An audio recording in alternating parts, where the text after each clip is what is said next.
Start कर सकते हैं। सभी शिक्षक साथियों को हमारा नमस्कार। मैं लोकेश कुमार जाटव, आयुक्त राज्य शिक्षा केंद्र, इस फेसबुक लाइव इवेंट में आप सभी का हार्दिक स्वागत करता हूं। आज के फेसबुक लाइव इवेंट के दो अनूठे कारण हैं इसे आयोजित करने के। सबसे पहला यह है कि कोविड के दौरान कैसे शिक्षा विभाग तकनीक और सूचना का उपयोग करके टीचर्स तक पहुंच सकता है। ये मात्र एक उदाहरण है कि कैसे हम राज्य स्तर में बैठ के हमारे जो दूरस्थ अंचलों में शिक्षक पदस्थ हैं, अपने स्कूल्स में हैं, अपने घरों में हैं, आज हम उनसे लाइव बात कर पा रहे हैं।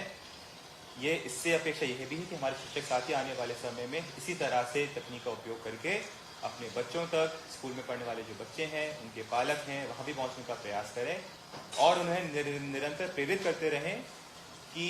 स्कूल बंद होने के कारण हमारी जो सीखने सिखाने की प्रक्रिया है वो बाधित ना हो, उसमें किसी तरह का व्यवधान ना आए।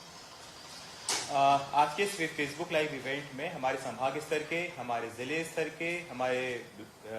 विकासखंड स्तर के, संकुल स्तर के सभी वरिष्ठ अधिकारी मौजूद हैं और हम सौभाग्यशाली हैं कि इस इवेंट में हमारा मार्गदर्शन देने के लिए, हमें उद्बोधन देने के लिए हमारे विभाग की प्रमुख सचिव श्रीमती रश्मि अरुण शमी मैडम भी मौजूद हैं। साथियों, याद करिए जब मार्च के आखिरी सप्ताह में जब लॉकडाउन की घोषणा हुई थी,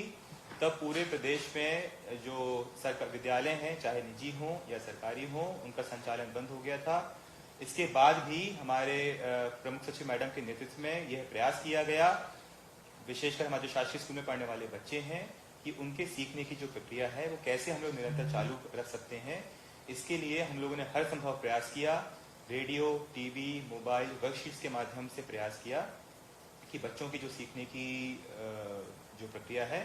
उसमें जो बाधा उत्पन्न हुई है, उसमें हम लोग कौन कौन से नवाचार करके, कौन से प्रयास करके बच्चों की सीखने सिखाने की प्रक्रिया है उसको हम लोग चालू रख सकते हैं। मध्य प्रदेश उन बहुत कम राज्यों में ऐसे है जिन्होंने लॉकडाउन की घोषणा के उपरांत कम से कम समय में अपने शैक्षिक कार्यक्रम प्रारंभ कर दिए। 23 मार्च से हमारी शालाएं बंद हुई। हमने 8वें दिन लॉकडाउन के रेडियो स्कूल प्रोग्राम प्रारंभ किया 1 अप्रैल से, जो अभी तक चल रहा है। तो जिस गति से विभाग राज्य स्तर से काम कर रहा है, मेरी शिक्षक साथियों से अपेक्षा है और अपील है कि ये जो पेस है, ये जो मोमेंटम है, ये जो ऊर्जा है, यह आपको अब अपने माध्यम से शालाओं तक, पालकों तक, बच्चों तक लेके जाना है। आज हमने प्रस्तुतिकरण रखा है हमारा घर हमारा विद्यालय कार्यक्रम पे और सीएम राइजिंग कार्यक्रम पे। प्रस्तुतिकरण प्रारंभ करने से पहले मैं हमारे विभाग की प्रमुख सचिव मैडम से आग्रह करूंगा कि कृपया हम सबको मार्गदर्शन देने का कष्ट करें। PS ma'am. Thank you Lokesh. सभी साथियों को मेरा नमस्कार। मैं रश्मि अरुण शमी हूँ, प्रमुख सचिव स्कूल शिक्षा। सबसे पहले मैं आप लोगों को धन्यवाद देना चाहूंगी कि इतने कठिन समय में भी आप सभी लोगों ने बहुत ही अच्छी तरीके से और बहुत ही लगन के साथ में जो हम लोगों ने जितने भी प्रयास प्रारंभ किए, जिनका अभी उल्लेख लोकेश ने किया, उसको आपने आगे बढ़ाया और उसको आप बहुत अच्छी तरीके से संचालित कर रहे हैं। आपको जान के बहुत ही प्रसन्नता होगी कि ministry of human resource and development, Bharat सरकार ने जो आपके प्रयास हैं उनको बहुत सराहा है। इसके अलावा बहुत से इंटरनेशनल फोरम्स पे भी अब इस बात की चर्चा हो रही है कि मध्य प्रदेश ने कितने अच्छे से, कितने कम समय में कोविड की कारण जो परिस्थितियां उत्पन्न हुई उसको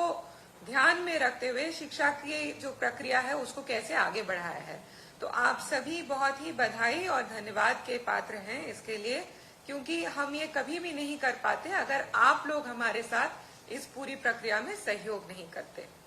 अभी तक जितने भी प्रयास हुए हैं वो ये सोच के हुए कि हम बहुत जल्दी स्कूल्स वापस खोल लेंगे और जैसे हमारे पहले स्कूल्स में पढ़ाई होती थी उसी प्रकार से हम पढ़ाई बच्चों की करा पाएंगे। लेकिन जैसे जैसे समय बीत रहा है वैसे वैसे ये बात समझ में आ रही है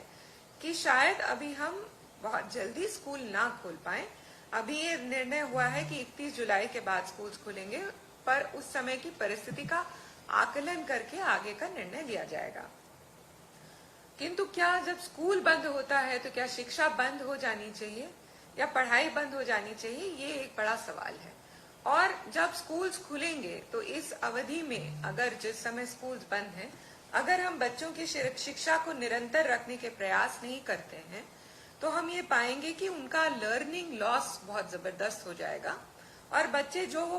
उनको आता था उसको भी भूल जाएंगे। एक बात और हमें समझ में आई इस अवधि में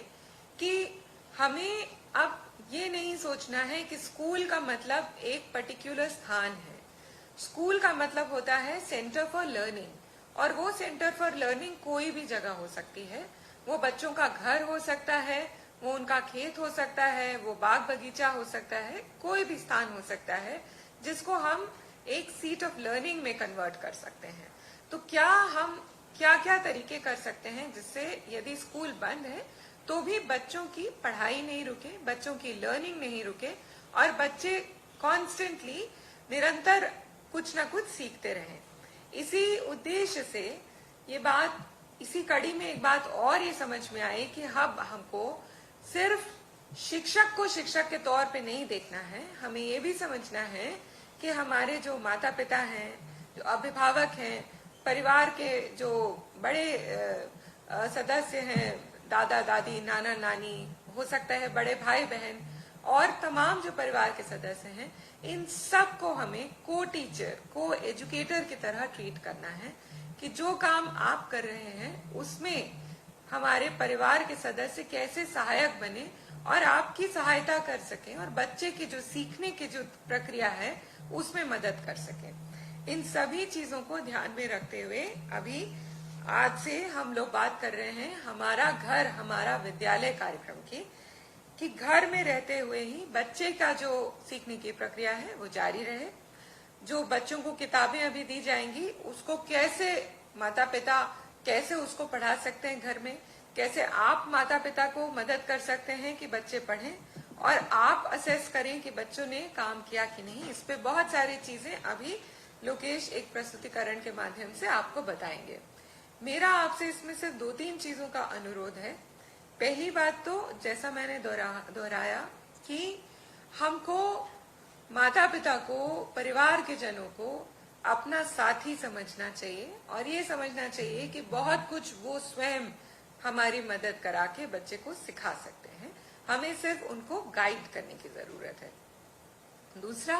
ये बात बार बार होती है, आप सब मुझसे बेहतर जानते हैं कि हमारे बहुत सारे बच्चे ऐसे हैं जो फर्स्ट जनरेशन लर्नर्स हैं। इसका मतलब कि परिवार में वो पहली पीढ़ी है जो कि स्कूल जा रही है। उनके माता पिता या उनके माता पिता के माता पिता कभी स्कूल नहीं गए, तो उन्हें या उनके परिवार में ये नहीं पता है कि घर में पढ़ाई करते वक्त किन चीजों का, किन सावधानियों का ध्यान रखना चाहिए। तो छोटी छोटी चीजें हैं। पिछले साल एक पत्र भी गया था पेरेंट्स को, उसी प्रकार की बातें कि घर में बच्चे के लिए एक, चाहे कितना भी छोटा घर हो, एक छोटा सा स्थान ऐसा होना चाहिए जहां बच्चा बैठ करके शांतिपूर्ण तरीके से पढ़ाई कर सके, नियमित रूप से पढ़ाई करे। इसके लिए बहुत जरूरी है कि बच्चे में माता पिता इस बात की आदत डालें कि इस स्थान पर पढ़ना है और रोज इसी समय इतनी देर के लिए पढ़ना है। तो वो अलग अलग बच्चों के लिए समय अलग अलग होगा, पर मान लीजिए कि बहुत छोटा बच्चा है, दूसरी कक्षा का बच्चा है, तो हम उम्मीद करेंगे कि लगभग आधा घंटा से 1 घंटा वो बच्चा रोज पढ़े, लेकिन वो अलग अलग जगह घूम घूम के ना पढ़े, एक ही स्थान पे बैठ के पढ़े। कोई घर का कोई एक सदस्य इस बात को सुपरवाइज करे कि वो बच्चा उस स्थान पर बैठा है और उस समय वो पढ़ाई कर रहा है। और बिल्कुल जो हमारे अशिक्षित माता पिता हैं वो भी, या जिनके घर में बहुत ही कम पढ़े लिखे सदस्य हैं, वो भी बच्चे को इस बात के लिए एनकरेज कर सकते हैं कि बच्चा जोर जोर से पढ़े, ताकि माता पिता को या परिवार के सदस्यों को ये समझ में आए कि बच्चा क्या पढ़ रहा है और कहाँ गलती कर रहा है। तब जब आप वहां विजिट करेंगे तो माता पिता आपको भी बेहतर बता पाएंगे और बच्चा भी आपको समझा पाएगा कि उसकी गलती कहाँ हो रही है। सिर्फ ये कह देने से नहीं चलेगा कि बच्चे को रोज पढ़ाना है, बहुत स्पेसिफिकली आपको बताना होगा कि क्या कर सकते हैं। ये इस समय जिस बात को एक बहुत ध्यान रखना है हमें, वो ये है कि हमें बहुत ही संवेदनशील तरीके से इस कार्यक्रम को चलाना है, क्योंकि हमारे बहुत से बच्चे ऐसे परिवारों में होंगे जहां पर इस समय बोनी चल रही है, या माता पिता मजदूरी पे जा रहे हैं या कहीं और काम पे जा रहे हैं। तो शायद उनके लिए संभव नहीं है कि वो मोबाइल के माध्यम से या टीवी के माध्यम से या रेडियो के माध्यम से जिस समय कार्यक्रम आ रहा है उस समय स्वयं घर पे उपस्थित हो, तो वो किसी और का दायित्व सौंप के जाए किसी बड़े बच्चे को घर में कि भाई ये काम होना है, इसको देख ले। और ये भी हम रखें ध्यान कि हमें फ्लेक्सिबल होना है, बहुत रिजिड नहीं होना है। अभी जो टाइम तय किया गया है वो तय किया गया है कि बच्चा 10 बजे से 1 बजे तक रोज पढ़े। और मान लीजिए कि उस बच्चे को बोनी कराने अपने माता पिता के साथ जाना है तो कोई दिक्कत नहीं है, वो आफ्टरनून में पढ़ ले, वो शाम को पढ़ ले, लेकिन जो जितनी अवधि बताई गई है कि इस क्लास के बच्चे को इतने घंटे पढ़ना है, उतना घंटे कवर करना जरूरी है। ये बहुत ही ध्यान से इस कार्यक्रम को चलाने की बात है। किसी भी तरीके से किसी भी वर्ग के माता पिता को या परिवारजनों को या उनके बच्चों को ये नहीं महसूस होना चाहिए कि वो इस समय पढ़ाई में पिछड़ रहे हैं। उनको ये नहीं लगना चाहिए कि अगर स्कूल खुले होते तो हमारे बच्चे आगे बेहतर काम कर लेते। इस गैप को हम कैसे कवर करें, इस पर हमारा घर, हमारा विद्यालय, पूरा कार्यक्रम फोकस्ड है। बहुत ही छोटी सी एक बात मैं ऐड करना चाहूंगी और फिर मैं लोकेश से अनुरोध करूंगी कि वो आगे चलेंगे इस कार्यक्रम में। हमें ये भी ध्यान रखना है कि पढ़ाई या शिक्षा सिर्फ किताबों में नहीं होती है। अगर वो बच्चा खेत में बोनी करने जा रहा है तो एक बहुत ही इम्पोर्टेंट लाइफ स्किल सीख रहा है। अगर वो अपने घर में गाय भैंस की देखभाल कर रहा है तो एक बहुत इम्पोर्टेंट लाइफ स्किल सीख रहा है। अगर वो कोई और काम कर रहा है, अगर उसके माता पिता कुछ और कहीं छोटी मोटी मजदूरी करते हैं, वो उनकी सहायता कर रहा है, तो वो भी एक बहुत जरूरी लाइफ स्किल सीख रहा है। तो हर बच्चा इस अवधि में कुछ ना कुछ सीख रहा है, ऐसा कोई बच्चा नहीं है जो नहीं सीख रहा। लेकिन जो लाइफ स्किल्स वो सीख रहे हैं उसके साथ जो कोर पढ़ाई है वो हमारी जारी रहनी चाहिए। आप सभी से मेरा अनुरोध है और मैं जानती हूँ, मुझे पूरा विश्वास है कि आप लोग अपनी पूरी इच्छा शक्ति से, अपनी पूरी मेहनत से आप लोग इस काम को करेंगे। आपको मैं फिर से धन्यवाद देना चाहूंगी कि मैं जानती हूँ कि बहुत सारे आप लोग कोरोना से जुड़े कामों में भी लगे हैं, आपके परिवार आपकी सेफ्टी को लेकर चिंतित हैं। आप बिल्कुल मेहनत से काम करें, चिंता ना करें। एक बात बार बार आती है कि शिक्षकों को कोरोना योद्धा नहीं डिक्लेयर किया गया है। इस बात पर हमने विशेष तौर पे सभी से, जीएडी से भी चर्चा की थी। आप कोरोना योद्धा हैं, वो जो निर्देश है उसमें सभी सरकार के सभी डिपार्टमेंट शामिल हैं। आपके लिए अलग से कोई पत्र निकालने की हमें जरूरत नहीं है। इसलिए अगर आप इस बात को लेकर चिंतित हैं या आपके मन में किसी किस्म का संशय है या भय है तो उसको अपने मन से निकाल दीजिए और अच्छा और बेहतर काम कीजिए। Thank you so much. Lokesh. धन्यवाद मैम आपके सारगर्भित और प्रेरणादायी शब्दों के लिए। और हम सभी शिक्षक साथी तरफ से मैम आश्वस्त करना चाहेंगे कि जो भी निर्देश दिए गए हैं, विभाग की जो अपेक्षा है, हमारे सब शिक्षक उस पर खड़ा उतरेंगे, क्योंकि हमारे शिक्षकों की यही टीम है जो सफलतापूर्वक चुनाव कराती है, सेंसस कराती है, आपदा प्रबंधन करती है, कोरोना वॉरियर के रूप में उत्कृष्ट कार्य किया है। और जब हम अन्य विभाग का काम इतने अच्छे से कर सकते हैं तो हमारे जो शिक्षा विभाग का जो मूल कर्तव्य है, मूल काम है, उस पर हम सभी पूरी मेहनत से, पूरी ईमानदारी से, पूरी गंभीरता से प्रयास करेंगे ताकि हमारे बच्चों का जो लर्निंग लेवल है उसमें सुधार हो सके। साथियों, हम जल्दी ही अब अपना प्रस्तुतिकरण स्टार्ट करेंगे। प्रस्तुतिकरण 2 हिस्सों में है। पहले हिस्से में हम हमारा घर, हमारा विद्यालय पर चर्चा करेंगे। इसके बाद जो हमारा टीचर्स का प्रशिक्षण कार्यक्रम और एक व्यावसायिक संवर्धन कार्यक्रम सीएम राइज, उस पर चर्चा करेंगे।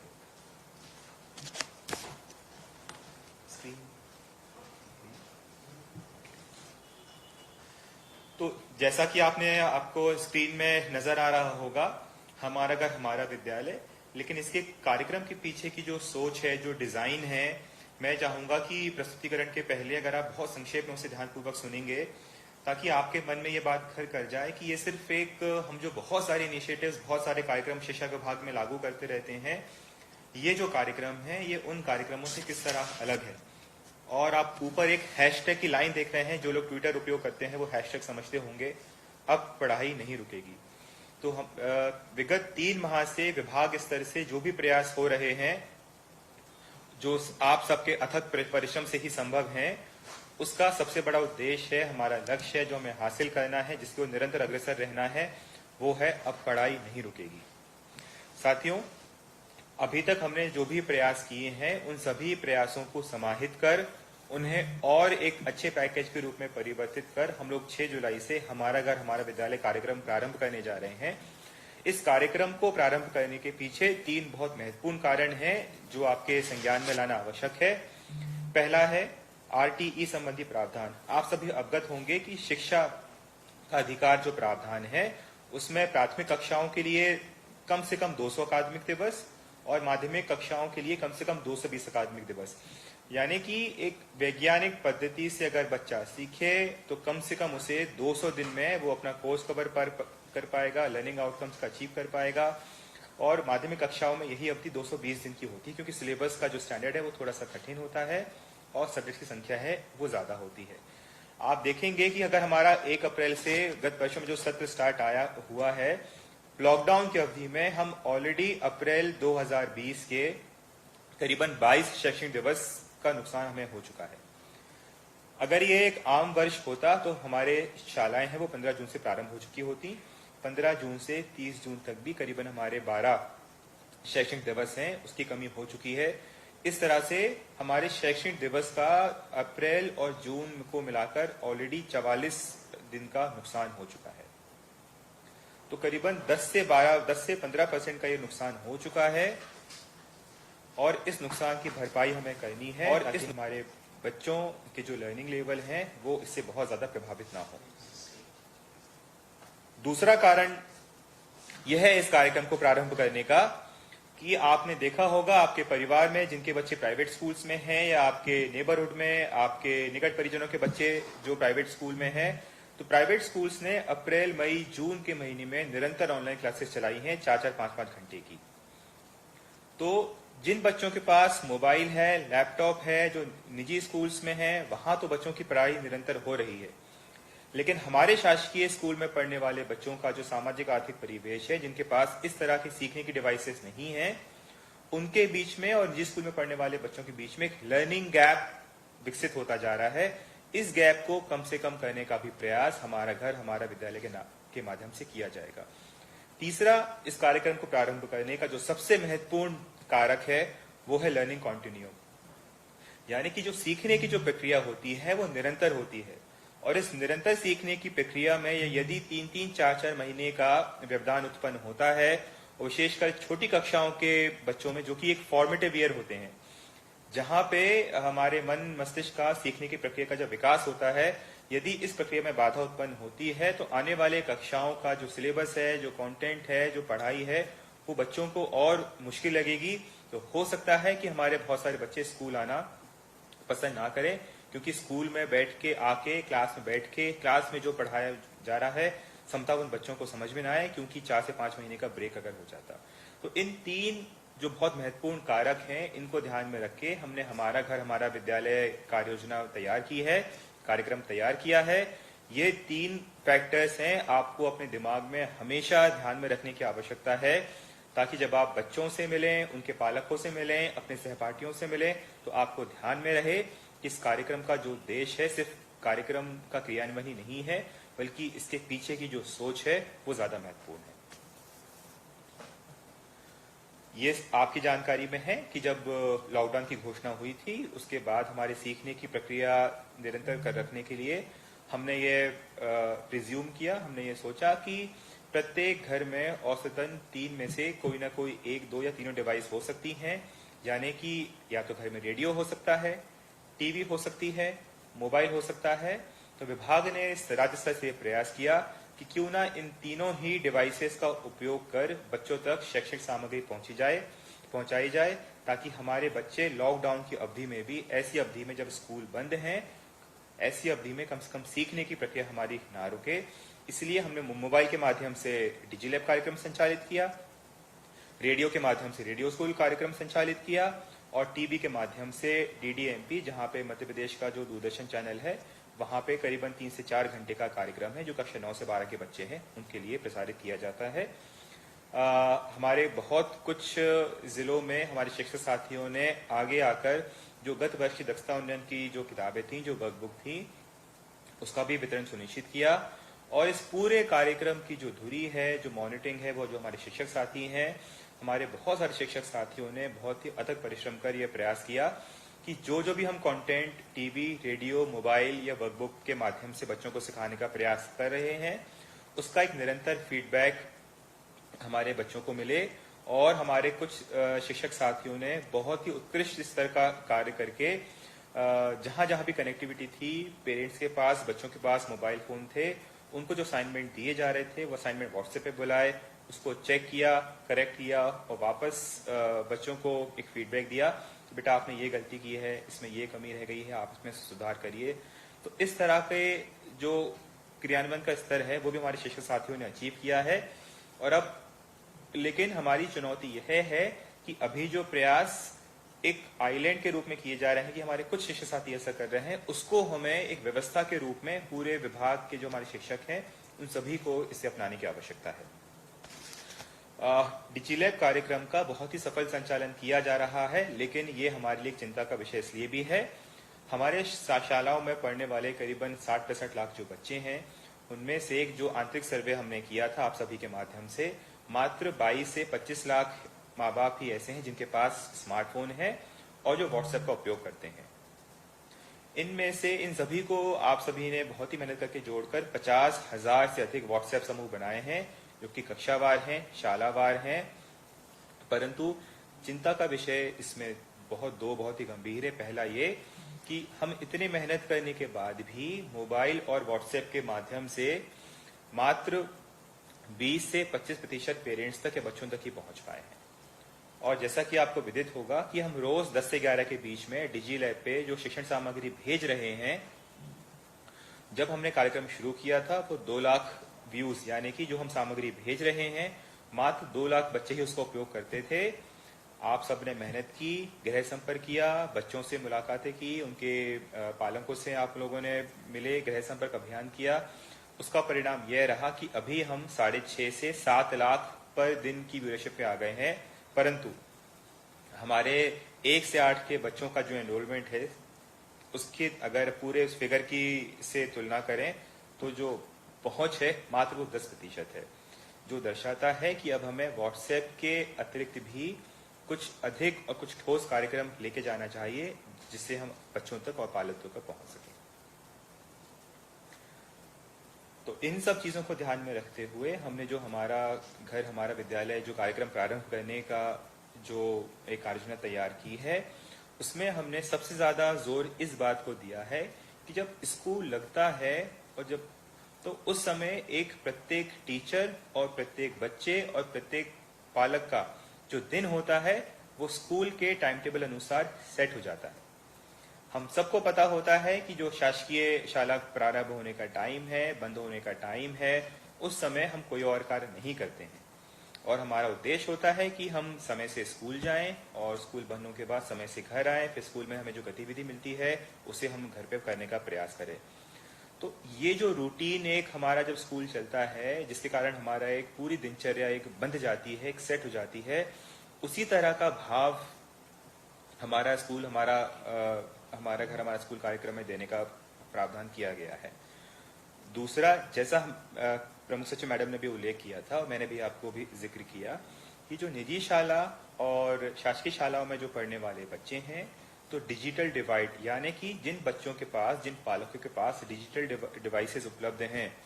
डिजिटल माध्यम उपलब्ध हैं, वहां तो बच्चे निरंतर सीख पा रहे हैं। लेकिन जिन बच्चों के पास इस तरह की डिवाइसेस नहीं है, वहां के बच्चे की सीखने की प्रक्रिया में जो बाधा उत्पन्न हुई है, इसके कारण एक ही क्लास के, एक ही उम्र के, एक ही स्कूल के बच्चों में लर्निंग गैप एक विकसित हो रहा है, जो आने वाले समय में एक बहुत बड़ा चिंता का कारण बन सकता है। इस फासले को हम कैसे कम कर सकते हैं, यह भी हमने इस कार्यक्रम के माध्यम से एड्रेस करने का प्रयास किया है। तीसरा जो सबसे अहम मुद्दा है वो यह है कि कोविड के दौरान जो विभिन्न माध्यम थे बच्चों के पास सीखने के, उसमें रेडियो था, टीवी था, मोबाइल था और वर्कबुक थी।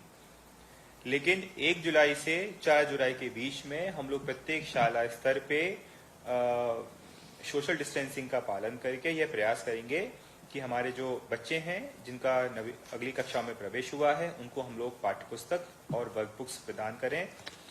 तो जो एक छोटा सा अंतर इस कार्यक्रम में होगा वो यह है कि पहले हम सिर्फ टीवी, रेडियो मोबाइल और वर्कबुक के माध्यम से फोकस कर पा रहे थे, परंतु 1 जुलाई से प्रत्येक बच्चे के हाथ में नए सत्र की पुस्तक, नई कक्षा की पुस्तक और वर्कशीट होगी। तो वर्कशीट और पाठ्य पुस्तक को भी हम कैसे इस कार्यक्रम में जोड़ सकते हैं, यह भी हमने जोड़ने का प्रयास किया है। सबसे महत्वपूर्ण काम यह है, जो आप सभी को भी सोचना है, कि हम लोगों ने इस कार्यक्रम के लिए एक समन्वित प्रयास करने का एक इनिशिएटिव लिया है,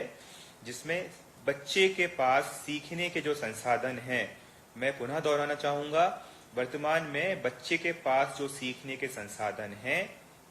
रेडियो, मोबाइल, टीवी, वर्कबुक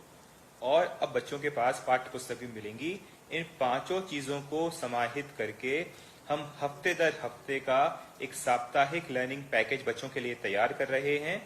जो हमारा घर हमारा स्कूल का बेसिकली एक बहुत बड़ा केंद्र बिंदु होगा। हमारा घर हमारा स्कूल का जो उद्देश्य है, जो आशय है, वो आप सभी बेहतर समझते हैं, विशेषकर प्रारंभिक कक्षा में, कि ऐसा नहीं है कि जब बच्चा स्कूल आता है तभी बच्चा सीखता है।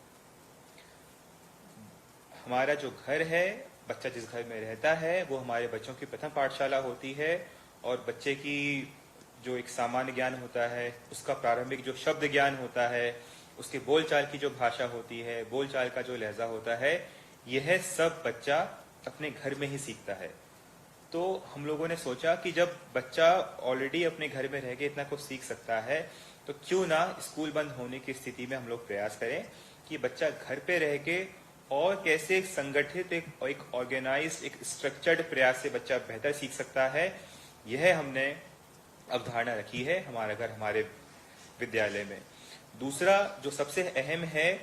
कि बच्चा जब स्कूल आता है तो उसको सिखाने के लिए हमारे शिक्षक साथी बहुत मेहनत करते हैं, लेकिन शिक्षक साथियों से अगर बच्चों का संपर्क नहीं हो पा रहा है तो हमारे सीखने की प्रक्रिया बाधित ना हो।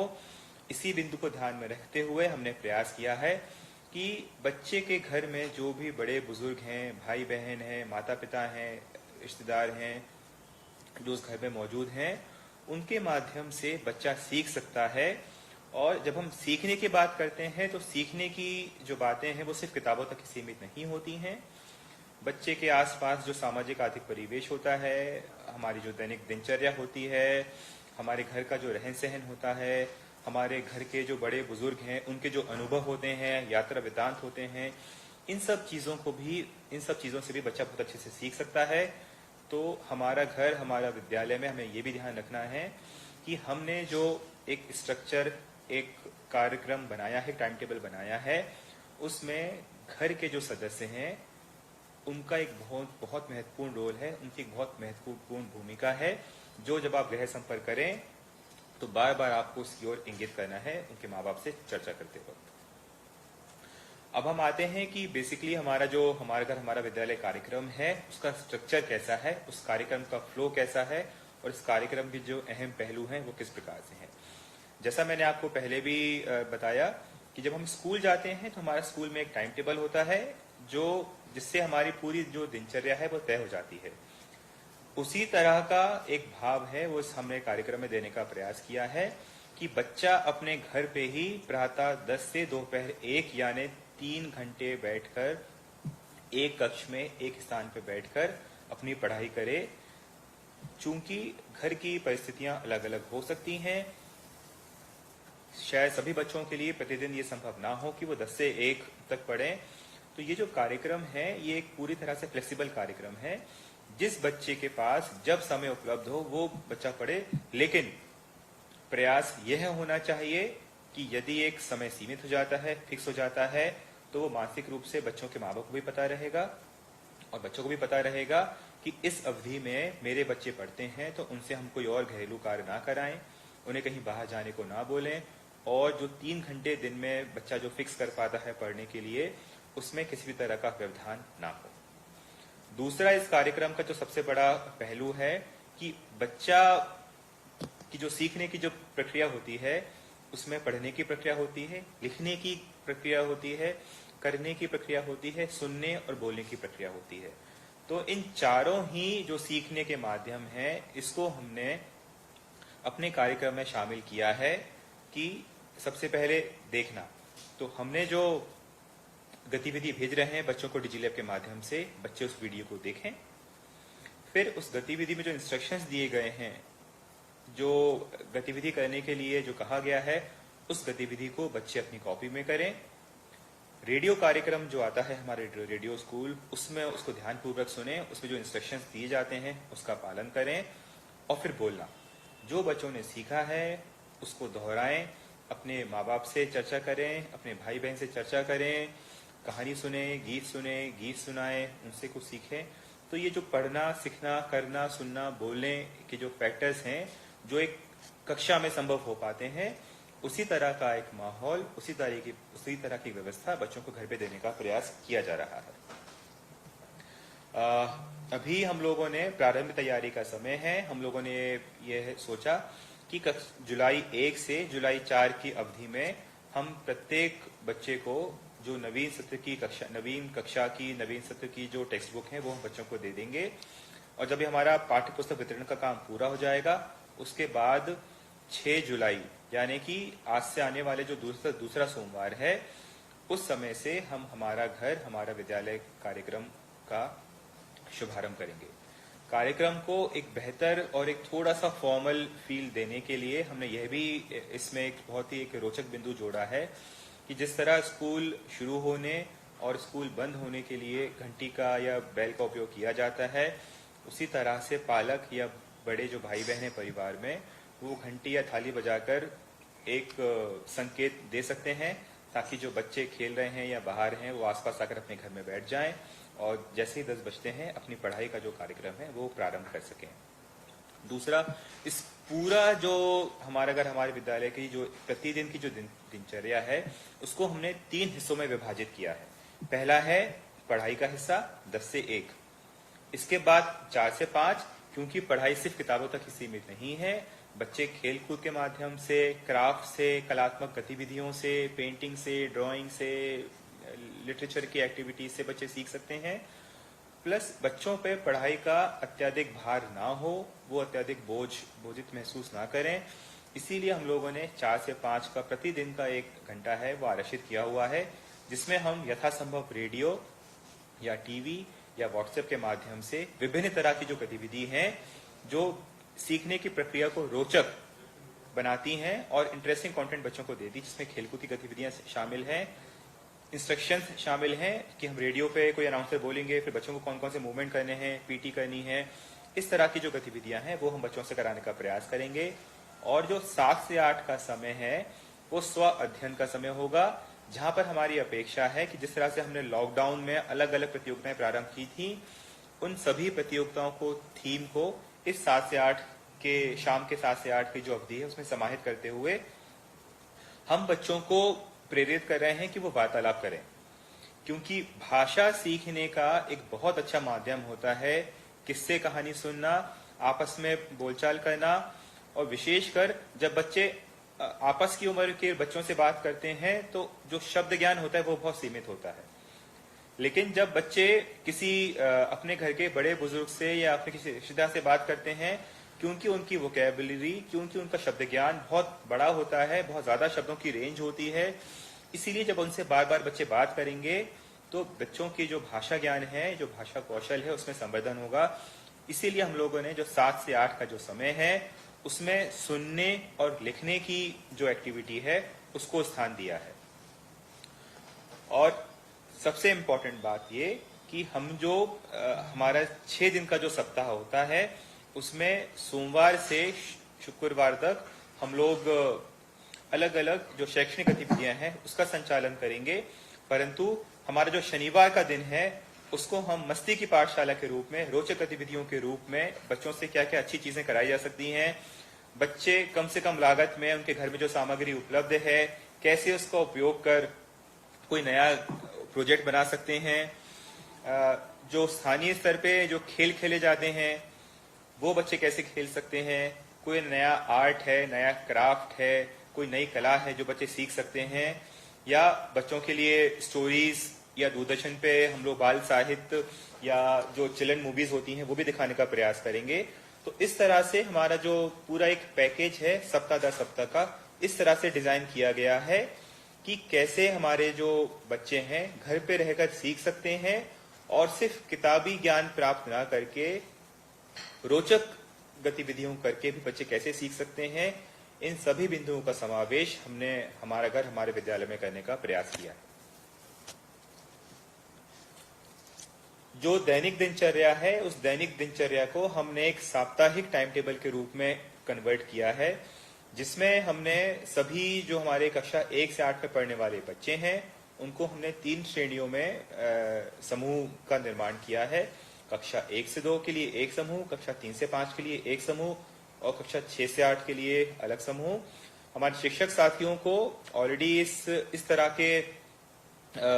व्यवस्था से परिचित हैं, क्योंकि हमारा जो दक्षता उन्नयन का कार्यक्रम है उसमें भी हमने बच्चों को इसी तरह के कक्षा समूह में बांटा हुआ है और उसी को हम लोग रिपीट कर रहे हैं हमारा घर हमारे विद्यालय के कार्यक्रम में।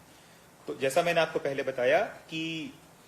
सोमवार से शुक्रवार तक जो हमारे 6 दिन हैं, इसमें हमने एक सुझाव के लिए बात मात्र 10 बजे से लेके 1 बजे तक का समय लिया है, परंतु स्थानीय परिस्थिति अनुसार हमारे परिवार में जो स्थानीय परिस्थिति होती है उसके अनुसार इस 3 घंटे का जो समय है उसका प्रारंभ होने का समय और अंतिम होने का समय उसे हम लोग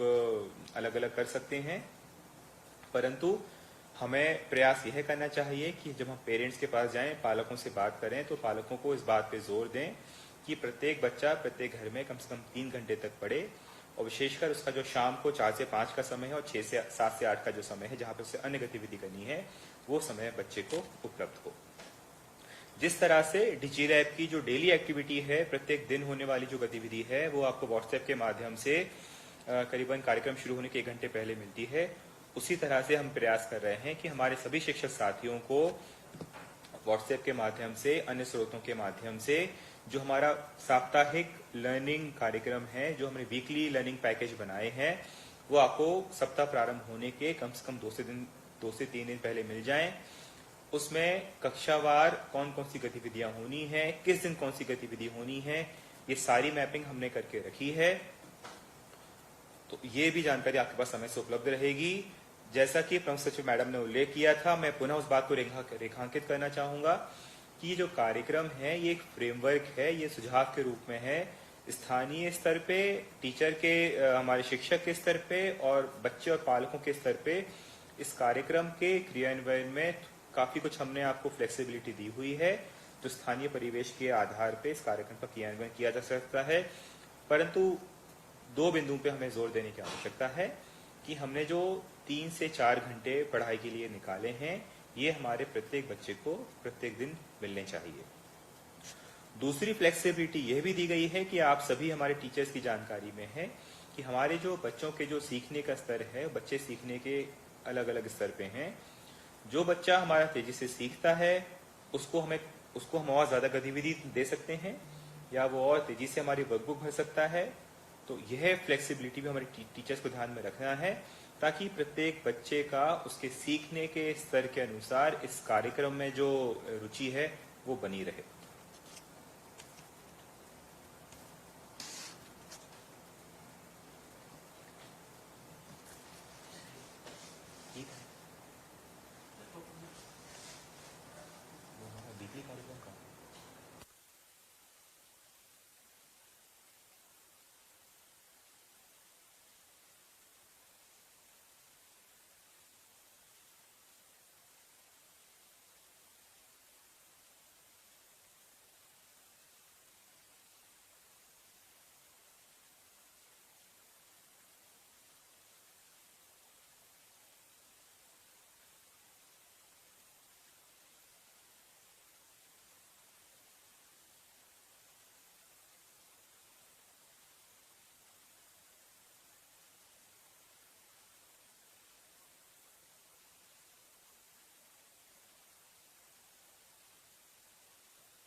आप सभी यह भी इस बात से भी आप अवगत होंगे कि जब हमने डिजिलैब कार्यक्रम संचालित किया और हमने जो गतिविधियां दी या बच्चों को जो वर्कबुक दी, उसमें हमारे शिक्षकों की भूमिका बहुत ही अहम है, क्योंकि शिक्षक मूल्यांकन के आधार पर यह ज्ञात कर सकते हैं कि कौन सा बच्चा सीखने के किस स्तर पे है। जिस तरह से गत अकादमिक सत्र में हमने एंडलाइन, बेसलाइन, मिडलाइन का आयोजन किया था, तो उसके आधार पर स्थानीय शिक्षक के पास यह जानकारी उपलब्ध है कि कौन से बच्चे अंकुर, कौन से बच्चे तरुण और कौन से बच्चे उमंग समूह में चिन्हित किए गए हैं। शिक्षक साथियों को इसी जानकारी का उपयोग कर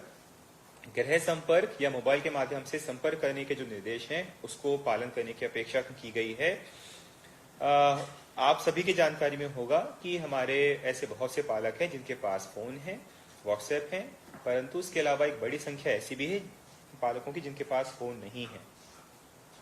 तो मूल्यांकन की जो पद्धति है उसको बहुत ही सरल और बहुत ही प्रैक्टिकल और बहुत ही प्रासंगिक बनाने के उपयोग से हम लोगों ने यह प्रयास किया है कि हमारे प्रत्येक शिक्षक को दो चीजों का आकलन करने की आवश्यकता है। पहला ये कि ऐसे कौन से बच्चे हैं जिनके पालक के पास मोबाइल उपलब्ध है, ऐसे कौन से बच्चे हैं या पालक है जिनके पास मोबाइल उपलब्ध नहीं है। ये पहला हमें समूह बनाना है और फिर इन दो समूह में हमें तीन अलग अलग आंतरिक समूह बनाने की आवश्यकता है। जिन बच्चों के पास या पालक के पास मोबाइल है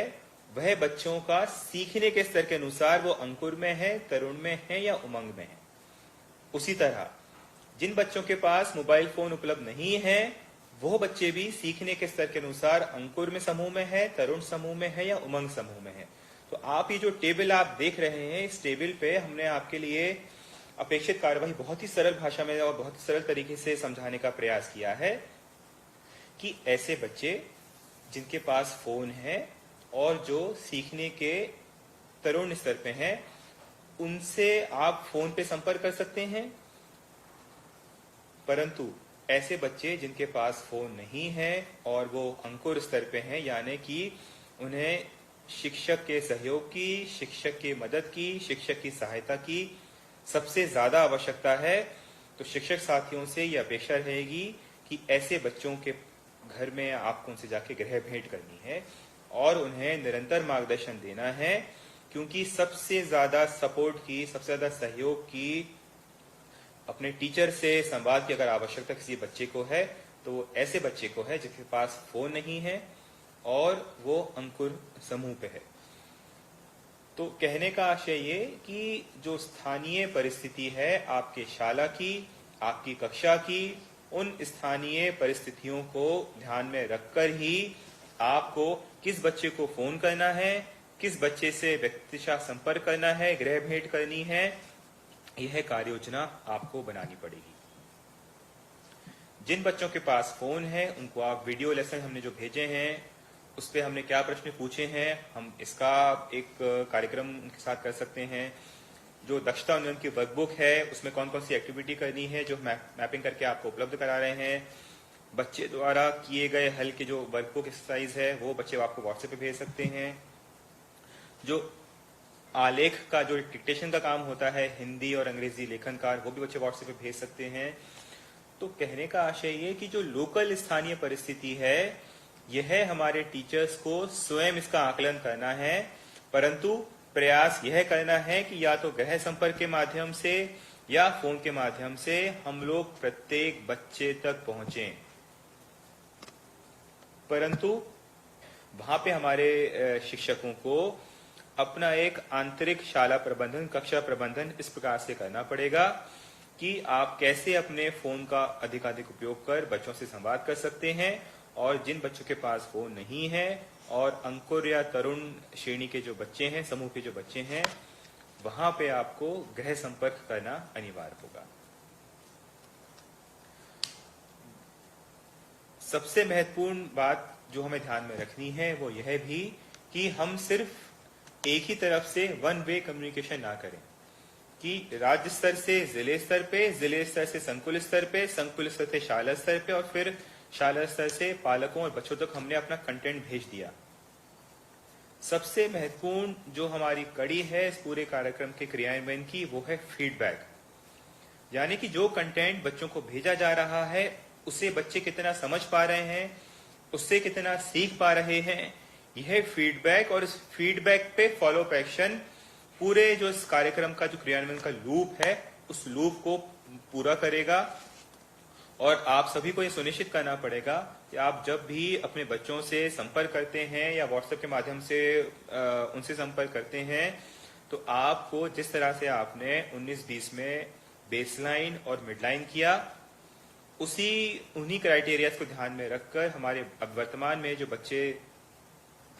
डिजीलैब के माध्यम से या किताबों के माध्यम से या वर्कबुक के माध्यम से जो सीख रहे हैं और एक्सरसाइजेस का जो हल कर रहे हैं, उसका स्तर क्या है, ये आपको बच्चों के लर्निंग लेवल को समझने में मदद करेगा। और आपको अपना एक मानसिक फ्रेमवर्क तैयार कर लेना होगा अपने मन में कि 19-20 में जब हमने बेसलाइन लिया था, जो कि पेन पेपर टेस्ट था, उसके आधार पर बच्चे इन 3 समूह में आते थे। लेकिन अब चूंकि हम पेपर और पेन टेस्ट नहीं कर पाएंगे, तो बच्चों को हमने जो एक्टिविटीज दी है, बच्चे जिस तरह से दक्षता उन्नयन की जो वर्कबुक है उसमें जो एक्टिविटीज हल कर रहे हैं,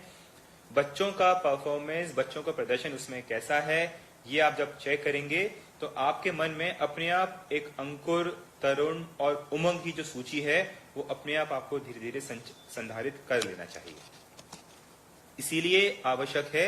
कि हमें प्रत्येक बच्चा, चाहे उसके पास मोबाइल हो या ना हो, प्रत्येक बच्चे को एक जो शाला का आपका एक कंपोजिशन होता है, प्रत्येक बच्चे से आपको संपर्क करने की आवश्यकता है। तब जाके हम बच्चों के लर्निंग लेवल अनुसार उनकी ग्रुपिंग कर पाएंगे, उमंग में, तरुण में और अंकुर में। लेकिन जैसा कि हमने आपको पहले बताया कि हमारा घर हमारा विद्यालय जो कार्यक्रम है वो स्कूल में ना होकर, जब तक स्कूल नहीं खुलते हैं, घर पे ही आयोजित होगा। इसलिए हम सबकी जिम्मेदारी है कि हमारे जो बच्चे हैं, उनके पालक हैं, उनसे हमारा जीवंत संपर्क रहे। हम फोन के माध्यम से या गृह संपर्क के माध्यम से निरंतर जो परिवार हैं उनके साथ हम लोग संपर्क में रहें और उन्हें निरंतर प्रेरित करते रहें कि यथासंभव, जितना ज्यादा संभव हो, हमारा जो 10 से 1 का जो कार्यक्रम है उसका पालन करें। किन्हीं परिस्थितियों वश अगर हम 10 से 1 का जो समय सीमा है, जो 3 घंटे का हमने जो एक स्थान दिया हुआ है, अगर वो पूरा नहीं हो पाता है तो किसी और समय में, लेकिन कम से कम 3 घंटे बच्चों को बिना किसी डिस्टरबेंस के पेरेंट्स पढ़ें और पढ़ाएं। दूसरा, हमारा जो साप्ताहिक कार्यक्रम है जो अभी हम आपके साथ शेयर करेंगे, उस कार्यक्रम में हमने जो 3 घंटे में क्या क्या गतिविधियां होनी है, इसका एक बहुत अच्छा स्वरूप भी तैयार करके दिया हुआ है। और किस समय कौन से विषय पे कौन सी गतिविधि की जानी है, ये भी हमने एक टाइम टेबल के माध्यम से देने का प्रयास किया है। और यह टाइम टेबल हमें अपने पेरेंट्स के साथ भी साझा करने की आवश्यकता है। हम यह भी प्रयास कर रहे हैं कि 15 जुलाई के आसपास 15 अगस्त और 31 अगस्त तक जो साप्ताहिक कार्यक्रम होना है उसकी एक जाई बुकलेट हम आपको दे दें, ताकि आप प्रिंट कराकर या फोटोकॉपी करा के वो जो बुकलेट है वो प्रत्येक बच्चे को, प्रत्येक पालक को उपलब्ध करा सके। तीसरी बात जो ध्यान में रखने योग्य है, जो हमें पालकों से अपील करनी है कि जो एक बेसिक शिक्षण सामग्री होती है वो बच्चों को उपलब्ध कराएं। इसके साथ साथ हमारे जो कार्यक्रम टीवी, मोबाइल और रेडियो में आ रहे हैं, पेरेंट्स की सुविधा अनुसार ये जो डिवाइसेस हैं, सीखने के जो स्रोत हैं, यह भी बच्चों को उपलब्ध कराएं। सबसे महत्वपूर्ण बात जो घर में होगी वो यह है कि जब बच्चा पढ़ रहा हो तो पूरे मनोचित्त से, पूरे एकाग्रता से बच्चा पढ़े। इसके लिए हमें प्रयास करना चाहिए कि, और हमारे जो पालक हैं उन्हें प्रेरित करना चाहिए कि अपने घर में कोई भी एक जगह जहां पे पर्याप्त रोशनी हो, हवा हो, वहां पे बच्चे को वो पढ़ने के लिए वो जगह उपलब्ध करा दी जाए, जिसे हम शिक्षक का कोना नाम दे रहे हैं। और प्रत्येक घर में पालकों के माध्यम से हमें एक शिक्षक का कोना निर्धारित करना चाहिए, ताकि पालक को पता रहे, हमारे बच्चों को पता रहे कि मेरे लिए जो स्थान तय किया गया है पढ़ाई का वो ये है, और पढ़ने की अवधि के दौरान मुझे कोई भी किसी भी तरह का व्यवधान उत्पन्न ना करे। तो जिस तरह से हमने एक बच्चे की दिनचर्या बनाने का प्रयास किया है, हमारे शिक्षक साथियों को जब गृह संपर्क करें या पालकों से फोन पे बात करें तो पालकों को भी ये अवेयर करने की, ये जागरूकता फैलाने की आवश्यकता है कि जो पढ़ाई की जो नियमित अवधि है 3 घंटे की, शाम को 4 से 5 बजे की और रात को 7 से 8 की, इस अवधि में यथासंभव बच्चों को कोई और काम ना बताया जाए। और यदि 10 से 1 में कोई मुश्किल आ रही है, कोई समस्या आ रही है, तो किन्हीं और 3 घंटे में बच्चों को पढ़ाने के लिए पर्याप्त स्थान और समय दिया जाए। हमारे जो शिक्षक साथी हैं, आप सभी की भूमिका बहुत ही अहम है, बहुत ही महत्वपूर्ण है। आप सबको यह सुनिश्चित करना ही पड़ेगा कि स्कूल बंद होने की अवधि के दौरान भी हमारे बच्चे ज्यादा से ज्यादा कैसे सीख सकते हैं, और ये तभी संभव हो पाएगा जिस तरह से राज्य स्तर से हमने समय निकाल के, एक्स्ट्रा एफर्ट्स करके, तकनीक का उपयोग करके आपके पास पहुंचने का प्रयास किया है। ठीक उसी तरह आप भी थोड़ा सा अधिक परिश्रम कर आपके कक्षा में जो बच्चे अध्ययनरत हैं उन तक पहुंचने का प्रयास करें। यह एक इमोशनल अपील नहीं है, परंतु आप सभी जानते होंगे कि हमारे स्कूल्स में आने वाले जो बच्चे हैं उनका जो सामाजिक आर्थिक परिवेश है, उन्हें सीखने के लिए अगर सबसे ज्यादा इस समय किसी की आवश्यकता है तो वो उनके शिक्षकों की है। क्योंकि कई बार बहुत सारी बातें होती हैं, बहुत सारे घटनाक्रम होते हैं जो बच्चे घर पे शेयर नहीं कर सकते, लेकिन अपने टीचर को कॉन्फिडेंस में लेके वो बहुत सारी चीजें शेयर करते हैं। क्योंकि बच्चों का एक बहुत लगाव होता है, बहुत प्रेम होता है अपने शिक्षक के प्रति, और आपको भी यह रेसिप्रोकेट करने की आवश्यकता है और यह प्रयास करने की आवश्यकता है कि यथासंभव अधिक से अधिक जितना भी आप समय और ऊर्जा इस कार्यक्रम के क्रियान्वयन में निवेश कर सकते हैं, आप सभी को वो करना चाहिए। जिन बच्चों के पास मोबाइल हैं, जिन बच्चों के मोबाइल नंबर हमारे टीचर के पास हैं, मोबाइल भी अब 2 प्रकार के हो सकते हैं। स्मार्टफोन जिसमें व्हाट्सएप है, जो आपके व्हाट्सएप ग्रुप से जुड़े हुए हैं, मेरा आप सभी से आग्रह रहेगा कि आप स्वयं भी अपने प्रेरक मैसेज या उद्बोधन या आपकी आवाज में रिकॉर्ड किया हुआ संदेश व्हाट्सएप के माध्यम से इन ग्रुप से भेज सकते हैं। जिन बच्चों के पास मोबाइल है परंतु व्हाट्सएप नहीं है, उन्हें आप स्वयं कॉल करके, और अपेक्षा है कि प्रतिदिन कम से कम 5 बच्चों को कॉल करके आप उनसे चर्चा करेंगे, संवाद स्थापित करेंगे। जिन बच्चों के पास मोबाइल फोन नहीं है उन्हें आप प्रत्येक दिन, क्योंकि अब लॉकडाउन भी मोरलेस सब जगह इज आउट हो चुका है,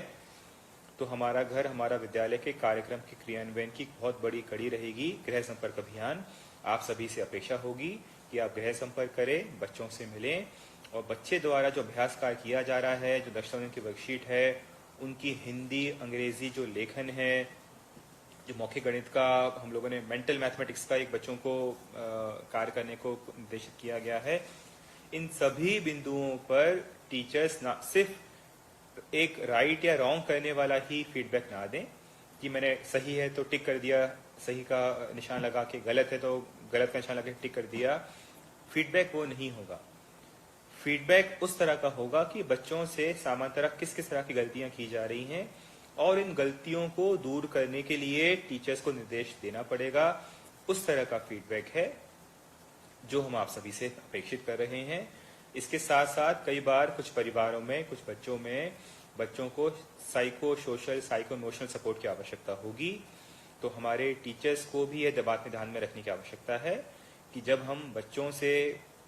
उनके माता पिता से जब चर्चा करें, उनसे संवाद करें, तो हमारी जो शब्दावली हो, हमारी जो टोन हो, उसमें एक चिंता झलके, उसमें एक प्रेम झलके, ताकि बच्चे अपनी समस्याएं अपने टीचर से ठीक तरह से डिस्कस कर पाए। ये स्लाइड मुझसे ज्यादा आप अच्छे से समझते होंगे। ये जो हमारे सीखने का जो एक पिरामिड है, सीखने का जो त्रिकोण है, आपने अपने डीएड और बीएड के दिनों में इसको बहुत अच्छे से पढ़ा होगा, इसको बहुत अच्छे से समझा होगा। तो जो चीज आपने देखी है, जो चीज आपने समझी है, हमने हमारा घर हमारा स्कूल कार्यक्रम में उसका समावेश करने का प्रयास किया है कि बच्चा देख के, सुन के, बोल के, करके और अपने व्यक्तिगत अनुभव से जो सीखता है, उन सभी बातों का, उन सभी सीखने की प्रक्रियाओं का हमने इस कार्यक्रम में समावेश करने का प्रयास किया है।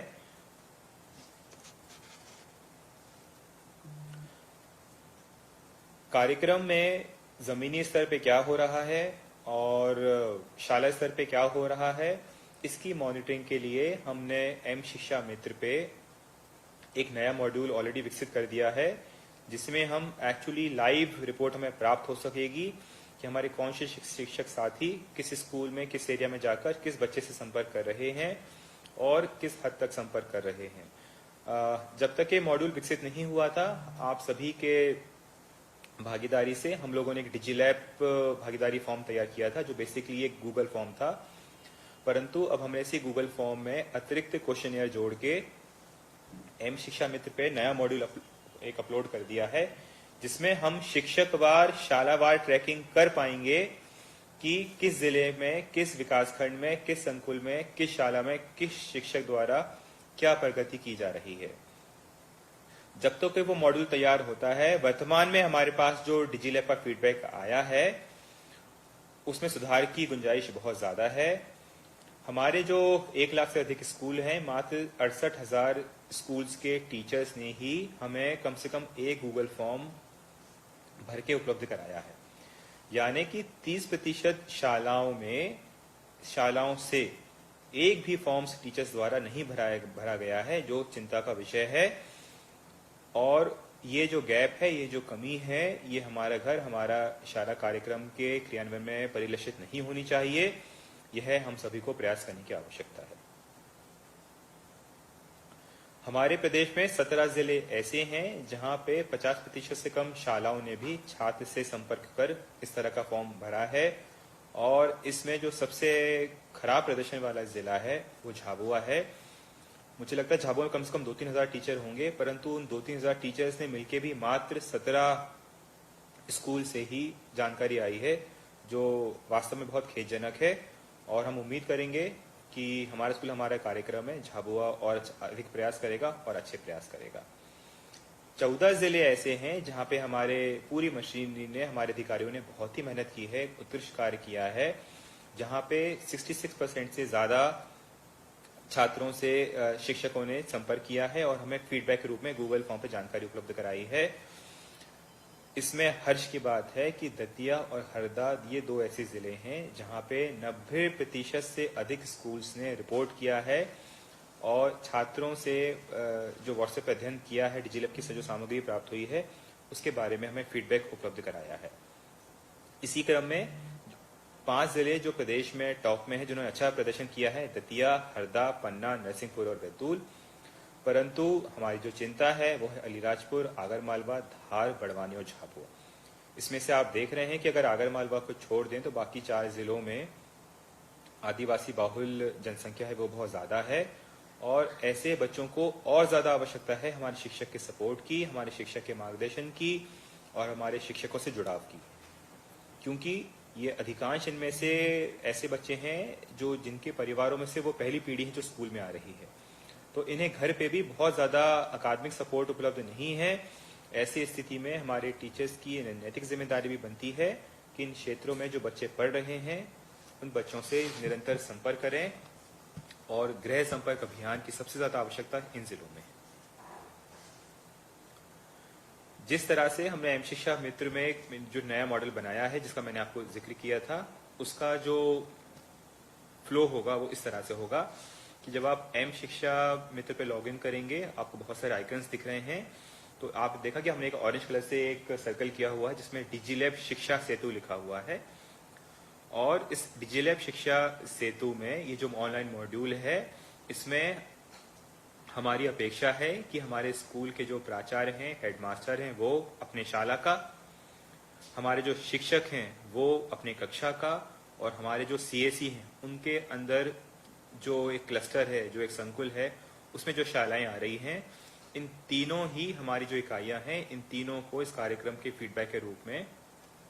जानकारी दर्ज कराना अनिवार्य होगा। इसके साथ साथ जो हमारा डिजिलैब मॉनिटरिंग यूनिट बना हुआ है प्रत्येक जिले स्तर पे, जिसमें हमारे शिक्षा विभाग के डीपीसी, डीओ और एसी ट्राइबल भी हैं,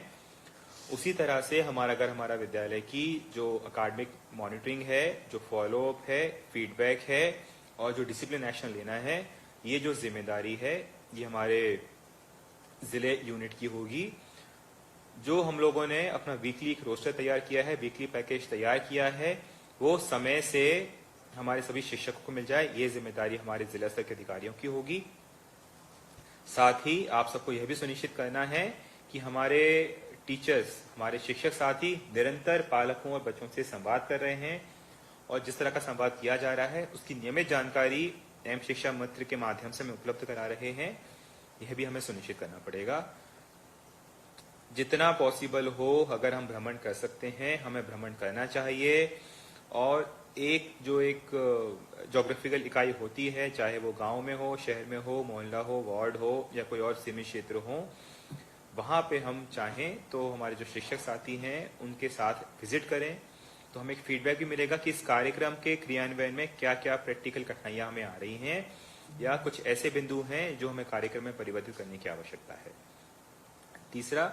इस समय हमारे शिक्षकों की या हमारे जो अभिभावक हैं उनकी बहुत सारी चिंताएं हो सकती हैं, तो उन्हें भी आपको एक मॉरल सपोर्ट देने की आवश्यकता है और ये एक बहुत महत्वपूर्ण रिस्पॉन्सिबिलिटी है जो हमारे जिला स्तर और हमारे विकासखंड स्तर के जो अधिकारी हैं, इनफैक्ट हमारे संभाग स्तर के जेडीज हैं, उन्हें भी इस दिशा में इंटरवीन करने की आवश्यकता रहेगी। जैसा मैंने आपको पहले बताया कि हमारे विभाग की जो प्रत्येक इकाई है उस प्रत्येक इकाई की महत्वपूर्ण जिम्मेदारियां तय की गई हैं इस कार्यक्रम के क्रियान्वयन में। जिस तरह से टीचर से अपेक्षा की गई है कि वो प्रत्येक दिन कम से कम 5 बच्चों से बात करें या गृह संपर्क करें, उसकी जानकारी हमें एम शिक्षा मित्र के माध्यम से उपलब्ध कराएं। उसी तरह हमारे जो प्रधान अध्यापक हैं, आपके लिए भी हमने एक मॉड्यूल तैयार कर दिया है। आपकी भी जिम्मेदारी बनती है कि आप भी अपने क्षेत्र में, अपने स्कूल का जो कैचमेंट एरिया उसमें आने वाले जो बच्चे हैं, प्रतिदिन कम से कम 5 पेरेंट्स से उनसे बात करें और उसका फीडबैक हमें उपलब्ध कराएं। साथ ही आपको अपने वरिष्ठ पद के होने के नाते आपको आगे से लीड करना है, एक नेतृत्व प्रदान करना है और कोविड के दौरान भी हमारा घर हमारा स्कूल कार्यक्रम का क्रियान्वयन कैसे हो सकता है, इसमें आपको लीडरशिप प्रोवाइड करनी है। आप लीड करेंगे तो आपके अधीन जो शिक्षक हैं आपको फॉलो करेंगे और इससे हमारे कार्यक्रम की जो गुणवत्ता है उसमें बहुत हद तक इजाफा होगा। हम लोगों ने जो राज्य स्तर से प्रयास किया है वो जो वीकली हमें लर्निंग पैकेज बनाना है, हम प्रयास कर रहे हैं कि हमने जो 6 जुलाई से लेके 11 जुलाई का जो लर्निंग पैकेज है वो हमने तैयार कर लिया है। उसमें सोमवार से शुक्रवार 10 से के बीच में टीवी पे क्या आएगा, रेडियो पे क्या आएगा, हमारी दक्षता उन्नयन की जो किताबें हैं उसमें कौन सी एक्टिविटी करानी है, इन सभी बातों का उसमें उल्लेख है। तो हमारे जो शिक्षक साथी हैं उन्हें किसी भी तरह का कोई डिजाइन या कुछ क्रिएट करने की आवश्यकता नहीं है। बस हम सबको यह सुनिश्चित करना है पूरी मशीनरी को, जिले स्तर से लेकर शाला स्तर की जो मशीनरी है, कि हमने जो वीकली टाइम टेबल बनाया है इसका क्रियान्वयन बहुत अच्छे से हो जाए और कार्यक्रम की जो रूपरेखा है उसमें किसी भी तरह का डायल्यूशन ना हो। तो साथियों, इस तरह जो हमारा पहला प्रस्तुतिकरण था, हमारा घर हमारा स्कूल कार्यक्रम के ऊपर, वो समाप्त होता है। अब हम लोग कार्यक्रम का जो अगला अंश है सीएम राइज प्रोग्राम, उस पर चर्चा करेंगे। आप सभी की कोई जिज्ञासा हो, कोई सुझाव हो, कोई डाउट हो तो आप फेसबुक का जो चैट बॉक्स होता है या चैट पेज होता है उसमें आप कमेंट्स के रूप में इंगित करा दें, तो हम उसका एक संकलन करके एक FAQ के माध्यम से आपकी जो जिज्ञासा है, क्वेरी है, उसके समाधान करने का प्रयास करेंगे।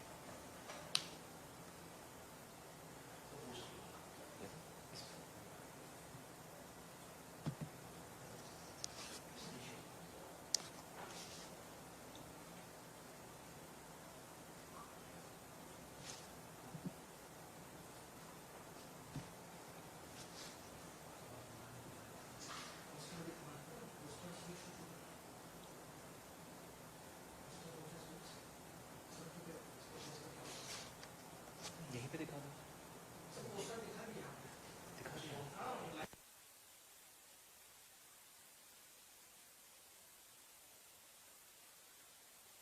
जैसा कि आप सभी को विदित होगा कि जिस तरह से हमने बच्चों के सीखने के लिए जो निरंतर प्रयास किए हैं, हमने शिक्षक साथियों के डिजिटल प्रशिक्षण एवं उनके कौशल संवर्धन के लिए, उनके प्रोफेशनल कॉम्पिटेंस के लिए सीएम राइज नए क्षितिज कार्यक्रम प्रारंभ किया है, जो एक डिजिटल शिक्षक प्रशिक्षण एवं प्रोफेशनल कॉम्पिटेंस डेवलप डेवलपमेंट कार्यक्रम है, जिसमें हमने शिक्षकों को उनकी आवश्यकता अनुसार कौन कौन से कोर्सेज हैं जो वो कर सकते हैं और जिसका सीधा लाभ हमारे कक्षा में अध्ययनरत बच्चों को मिलेगा, उस थीम को ध्यान में रखते हुए हम लोगों ने कोर्सेज हैं विकसित किए हैं। आप सभी सोच रहे होंगे कि जो शिक्षक प्रशिक्षण है वो तो इस साल हो नहीं पाएगा भौतिक, तो क्या हम शिक्षक प्रशिक्षण करें ही ना। तो उस चुनौती को हमने ध्यान में रख के हमने आप सभी के हाथ में जो एक मोबाइल है उसी को एक सीखने का हम कैसे सशक्त माध्यम बना सकते हैं, उसको ध्यान में रखते हुए हमने ये कार्यक्रम डिजाइन किया है। एक प्रश्न जो वाजिब है, जो आप सभी के मन में उत्पन्न होगा कि ऑलरेडी इंटरनेट पे बहुत सारे कोर्सेज उपलब्ध हैं, जिसमें से बहुत सारे हमारे शिक्षक साथी हैं उन कोर्सेज को कर रहे होंगे, ओपन एंडेड जो कोर्स होते हैं। तो ऐसी स्थिति में नए कार्यक्रम करने की आवश्यकता क्या थी। तो आप सभी के संज्ञान में 2 बिंदु लाना आवश्यक है कि पहला ये कि शिक्षक प्रशिक्षण गुणवत्ता शिक्षा का एक बहुत अहम बिंदु है, बहुत अहम कारक है। जिस तरह से कोविड की परिस्थितियों में लर्निंग लैंडस्केप जिस तरह से परिवर्तित हो रहा है,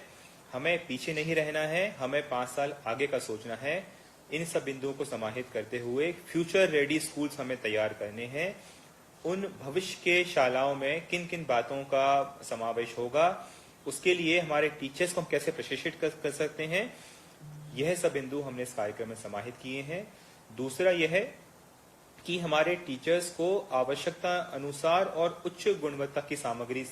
टीचर ट्रेनिंग के लिए मिले, यह भी हमने सीएम राइज के माध्यम से करने का प्रयास किया है। आप सभी अपने कक्षा में डिफरेंशियल लर्निंग का कॉन्सेप्ट समझते होंगे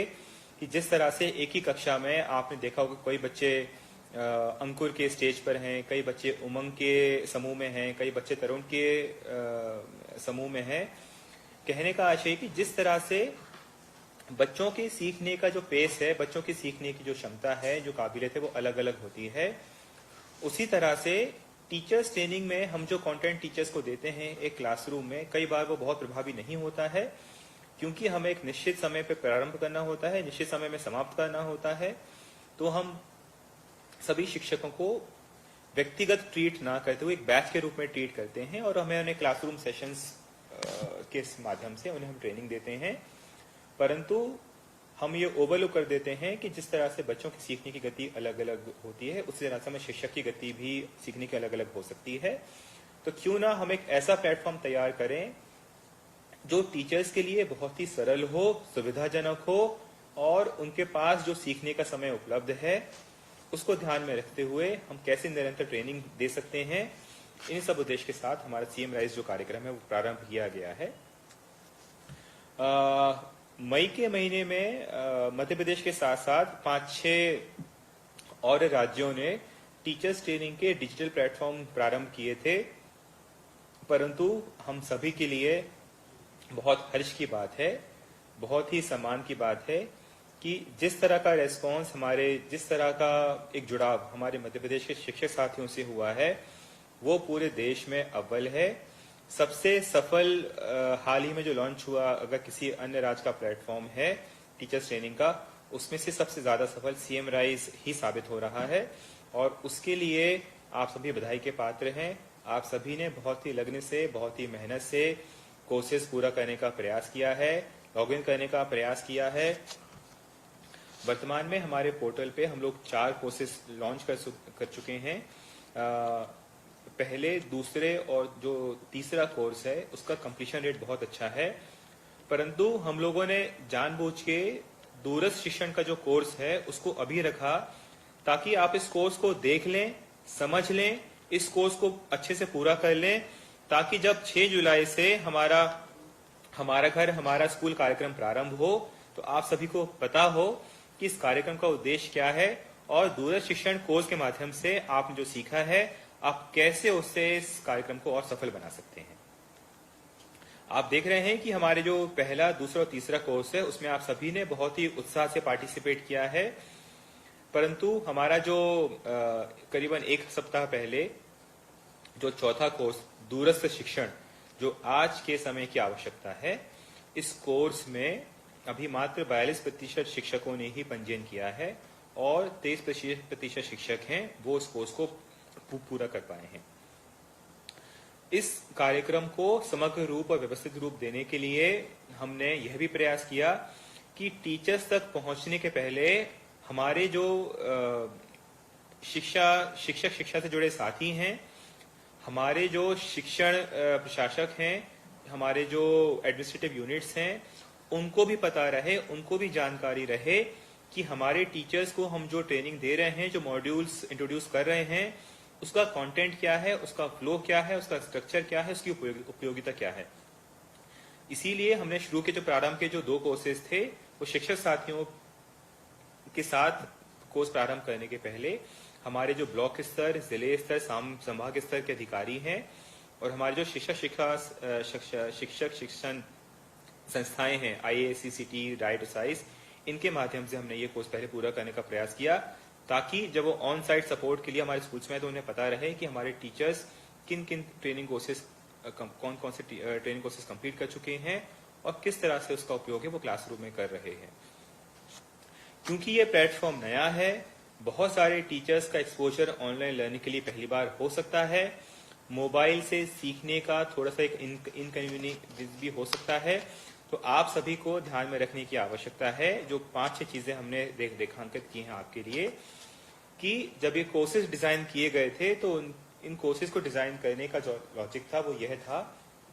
कि शिक्षक अपने सीखने की गति अनुसार ही कोर्स पूरा करें। इसीलिए कृपया करके कोर्स पूरा करने की जल्दबाजी ना करें। जितना जैसे जैसे आप समझते जा रहे हैं, अगर आपको चीजें समझ में नहीं आ रही है, उसको आप बैक करके देखें, रिपीट करके देखें, दोबारा पढ़ के देखें, लेकिन मात्र कोर्स कंप्लीट करने के उद्देश्य से ही कोर्स में आगे ना बढ़े।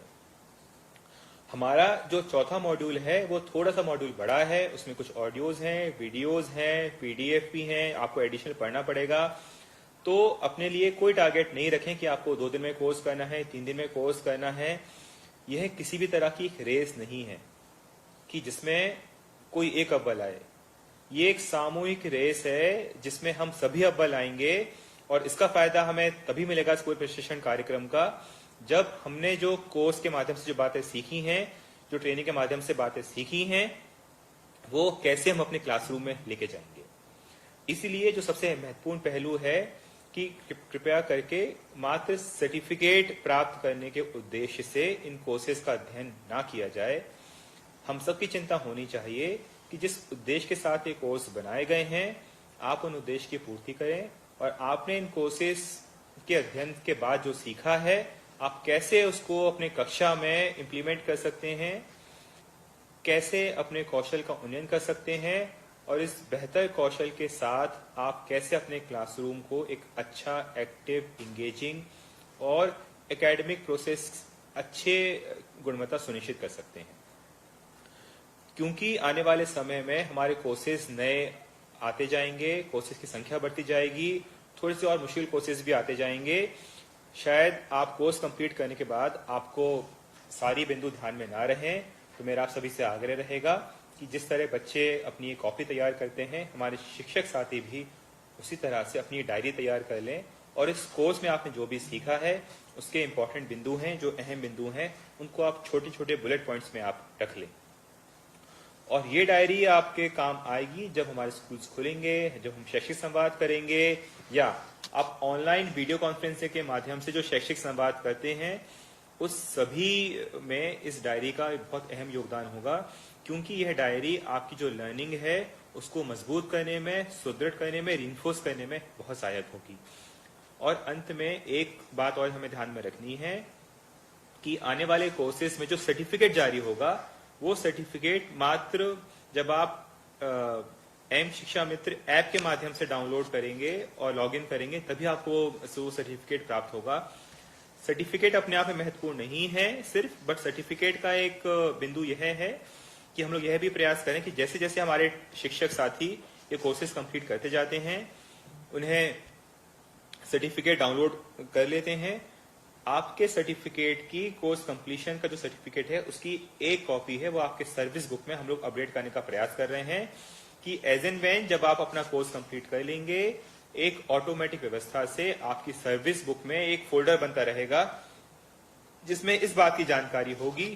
कि हमारे शिक्षक साथियों ने कौन कौन से कोर्सेज कंप्लीट कर लिए हैं। इसका सीएम राइज का जो क्रियान्वयन है वो तो हम मोबाइल के माध्यम से कर रहे हैं, परंतु इसके क्रियान्वयन में, क्वालिटी इनपुट्स देने में, शैक्षिक संवाद को एंकर करने में और कार्यक्रम के फीडबैक के लिए हमने डाइट्स को, हमारे डीओ को, डीपीसी को, एपीसी को, यानी कि हमारे जिला स्तर की, हमारे ब्लॉक स्तर की जितनी भी इकाइयां हैं उन सब का हमने प्रशिक्षण दिया है, उनको ट्रेनिंग दी है और इससे अपेक्षा की है कि सीएम राइज प्रोग्राम की जो प्रगति है उसका निरंतर वॉच हो, उसकी निरंतर मॉनिटरिंग हो। हमारा जो डिस्ट्रिक्ट जी लैब सेल बना हुआ है उसके माध्यम से अब हम उसको परिवर्तित कर रहे हैं डिस्ट्रिक्ट एकेडमिक सेल के रूप में। इस एकेडमिक सेल में हमारे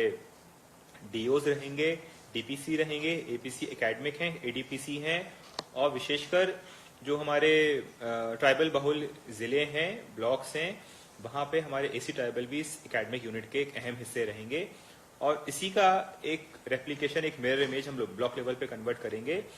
ताकि स्कूल शिक्षा विभाग और ट्राइबल विभाग का संयुक्त समन्वित प्रयास हो ताकि हमारा स्कूल, हमारा कार्यक्रम है उसका क्रियान्वयन बहुत अच्छी गुणवत्ता के साथ हो। सबसे महत्वपूर्ण चीज हमें जो ध्यान में रखनी है कि हमारे बहुत सारे शिक्षक साथी हैं जो बहुत अच्छा काम कर रहे हैं। जो हमने निर्देश दिए हैं उसके बाहर जाके भी अपने अतिरिक्त ऊर्जा लगा के, अपने संसाधन लगा के बच्चों को पढ़ाने के लिए हर संभव प्रयास कर रहे हैं। ऐसे शिक्षकों को हमें चिन्हित करने की आवश्यकता है, उनको पुरस्कृत करने की आवश्यकता है, उनकी हौसला अफजाई करने की आवश्यकता है और जिसके लिए हमारी जो जिले स्तर की टीम है, हमारे ब्लॉक स्तर की टीम है, आप सभी से अपेक्षा है कि जो हमारे शिक्षक साथी अच्छा काम कर रहे हैं, कलेक्टर के माध्यम से, सीओ जिला पंचायत के माध्यम से उनका जरूर सम्मान करें।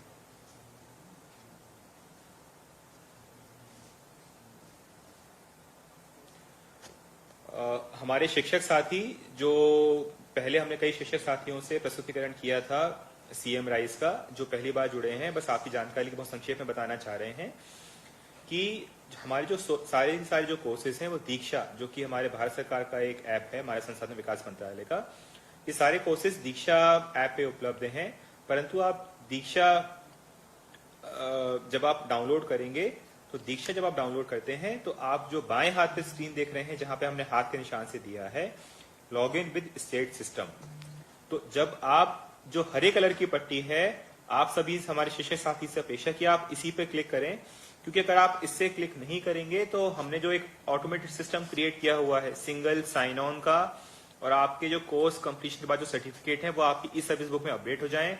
वो तभी संभव हो पाएगा जब आप हमारे मध्य प्रदेश के जो स्टेट सिस्टम अलग से तैयार किया गया है, जब आप उससे लॉग इन करेंगे। तो जब दीक्षा ऐप आप डाउनलोड करते हैं तो उसमें आपसे लॉग इन के दो विकल्प पूछे जाते हैं, एक नीले कलर का है, एक हरे कलर का है। जब आप हरे कलर के लॉग इन पे क्लिक करेंगे तो आपको अगली विंडो, जो बीच की एक विंडो दिख रही है, स्क्रीनशॉट हमने जिसका लिया है, उसमें आप देख रहे हैं कि हमारे प्रदेश का नाम आ रहा है, स्टेट मध्य प्रदेश। फिर आप इस पे लॉग इन करेंगे। जब आप मध्य प्रदेश पे लॉग इन करेंगे तो एक तीसरी विंडो, एक तीसरा स्क्रीन आपके लिए खुलेगा जिसमें लिखा है लॉग इन इनटू दीक्षा,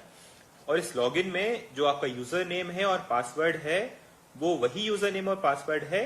जिसका उपयोग करके आप एम शिक्षा मित्र पे लॉग इन करते हैं।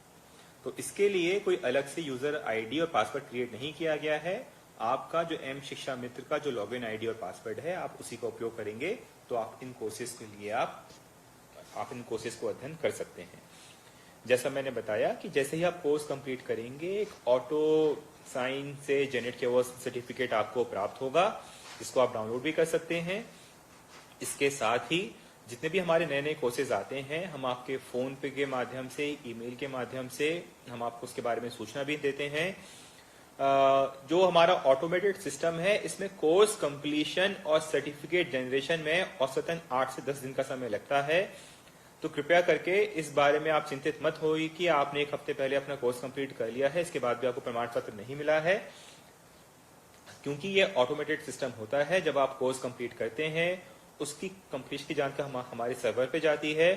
फिर सर्वर से आपका नाम, आपका यूआईडी, आपने कौन सा कोर्स कंप्लीट किया है, ये जानकारी हमारे सर्टिफिकेट में आती है, जिसमें करीबन 7 से 8 दिन का समय लगता है। तो ये एक नेशनल नॉर्मल टाइम है, इससे ज्यादा चिंतित होने की आवश्यकता नहीं है। इसके साथ साथ हम लोगों ने आपको निरंतर नए नए मैसेजेस सीएम राइज कार्यक्रम के संबंध में आते हैं, जिसमें हमारे कुछ शिक्षक साथी हैं, उनके जो फीडबैक होते हैं, उनके जो कमेंट्स होते हैं, हमारे राज्य स्तर के जो अधिकारी हैं उनके कुछ ऑब्जर्वेशंस होते हैं, वो भी हम आपको भेजते हैं। तो कृपया करके हमारे जो जिले स्तर की टीम है, ब्लॉक स्तर की टीम है, वो सुनिश्चित करें कि जो मैसेज हम आपको भेज रहे हैं ये मैसेज आप तक ना रुकें, बल्कि हमारे प्रत्येक शिक्षक साथी है उन तक ये मैसेज पहुंचे। अगर आपको लॉगिन में या कोई अगर आप एक्सेस नहीं कर पा रहे हैं या आपका कोर्स बीच बीच में अटक रहा है, तो इसके लिए हम लोगों ने एक हेल्पलाइन नंबर भी बनाया है, आप इस नंबर को नोट कर लें। हमारे जो सप्ताह में 5 दिन सोमवार से शुक्रवार प्रातः 11 से 5 बजे के बीच में हमारे स्टाफ के लोग यहाँ पे रहते हैं। जो नंबर आपके स्क्रीन पे है 1800572858 आप चाहें तो इस नंबर को पे कॉल करके आपको जो भी ट्रबल शूटिंग का काम है आपको इस नंबर से सहायता मिलेगी। सबसे इम्पोर्टेंट बात जो हमें ध्यान में रखनी है, जो हमें जहन में रखनी है कि सीएम राइज आप ही के लिए एक कार्यक्रम तैयार किया गया है, जो आप अपने सुविधानुसार जब भी आपके पास समय है और जब भी आपके पास मोबाइल है, इंटरनेट है, कनेक्टिविटी है, आप उसका उपयोग कर इन कोर्सेज का अध्ययन कर सकते हैं। परंतु आपको सिर्फ इस बात तक सीमित नहीं रहना है कि आपने कोर्स के लिए अप्लाई किया, आपने कोर्स पूरा कर लिया और आपने कोर्स को आपका सर्टिफिकेट मिल गया। सबसे बड़ा जो उद्देश्य है इस कार्यक्रम को प्रारंभ करने का वो यह था कि आपने जो सीखा है, आपके ज्ञान में, आपके कौशल में जो संवर्धन हुआ है, इन इम्प्रूव्ड स्किल्स को आप कैसे अपने क्लासरूम में लेके जाते हैं, कैसे आप अपने क्लास के जो आंतरिक अकादमिक प्रक्रियाएं हैं, कैसे क्या गुणवत्ता सुधार कर सकते हैं, यह आपको करने की आवश्यकता है, ताकि टीचर्स ट्रेनिंग के माध्यम से हमारे बच्चों का जो लर्निंग लेवल है वो इम्प्रूव हो सके। हमारा जो दो इवेंट थे, दो प्रस्तुतिकरण थे, एक हमारा घर हमारा विद्यालय, दूसरा सीएम राइज पे इनका समापन होता है। चैट बॉक्स में या फेसबुक पे कमेंट्स के माध्यम से आपने जो भी हमें सुझाव दिए होंगे, तो जो भी आपकी आशंकाएं होंगी या सुझाव होंगे, उसको हम लोग रिकॉर्ड कर लेंगे और एक FAQ के रूप में संकलित कर आपके साथ शेयर करेंगे। मेरा आप सभी से निवेदन है, जो प्रमुख सचिव मैडम ने जो कहा था वो मैं दोहराऊंगा बहुत संक्षेप में, कि आपके कंधों पे एक बहुत महत्वपूर्ण जिम्मेदारी है। जिम्मेदारी सिर्फ अपने नैतिक कर्तव्य को लेके नहीं है, जिम्मेदारी इस बात को लेके है कि हमारी शालाओं में जो आने वाले बच्चे हैं उनके सामाजिक आर्थिक परिवेश से आप सभी वाकिफ हैं, और इस चीज को भी आप समझते होंगे और उसकी चिंता करते होंगे कि इन बच्चों के पास सीखने का सिर्फ एक ही माध्यम है, वो है शाला, जो वर्तमान में बंद है, और उनको सिखाने के लिए सिर्फ एक ही माध्यम है, वो है उनके टीचर, उनके शिक्षक साथी, यानी कि आप सब। तो इसीलिए आपको पूरे समर्पण के भावना से, पूरे सेवा भाव से, पूरे प्रेम से ये प्रयास करना है कि हमारा घर हमारा विद्यालय कार्यक्रम का है जो संचालन है वो बहुत अच्छे तरीके से हो। और अंत में मैं बस यही कहूंगा कि जिस तरह से आप लोगों को जब अन्य विभाग की जिम्मेदारियां दी जाती हैं, चाहे वो चुनाव के संबंध में हो, आपदा प्रबंधन के संबंध में हो, सेंसस के संबंध में हो, या आपने कोविड वॉरियर के रूप में जो अभी उत्कृष्ट कार्य किया है, उसी तरह की उत्कृष्ट कार्य करने की आवश्यकता है, ताकि हमारी शालाओं में जो पढ़ने वाले बच्चे हैं उनका जो सीखने का स्तर है, उनकी जो सीखने की गुणवत्ता है, उसमें भी हम लोग उत्कृष्टता हासिल कर सकें। अंत में बस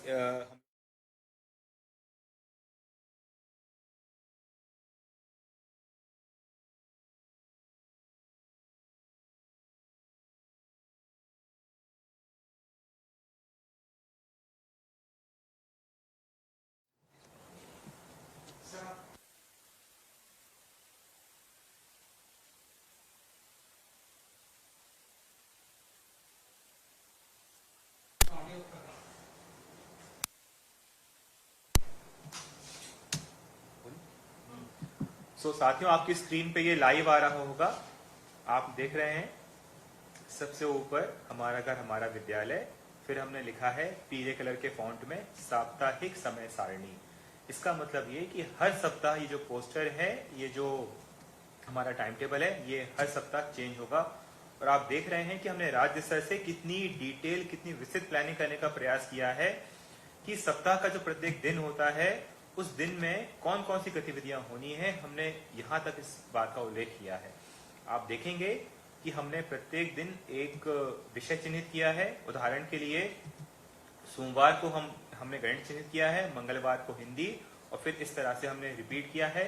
शुक्रवार हमने रिवीजन यानी कि जो लर्निंग रीइंफोर्समेंट होता है उसके लिए रखा है, और प्रत्येक शनिवार है वो हमने मस्ती की पाठशाला के रूप में आरक्षित करके रखा हुआ है।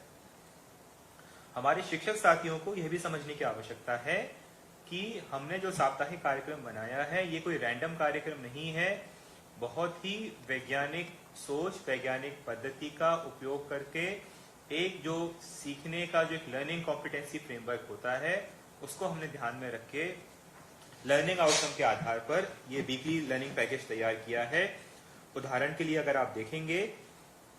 कि सोमवार को हमारा जो गणित विषय है इसमें हमने लिखा हुआ है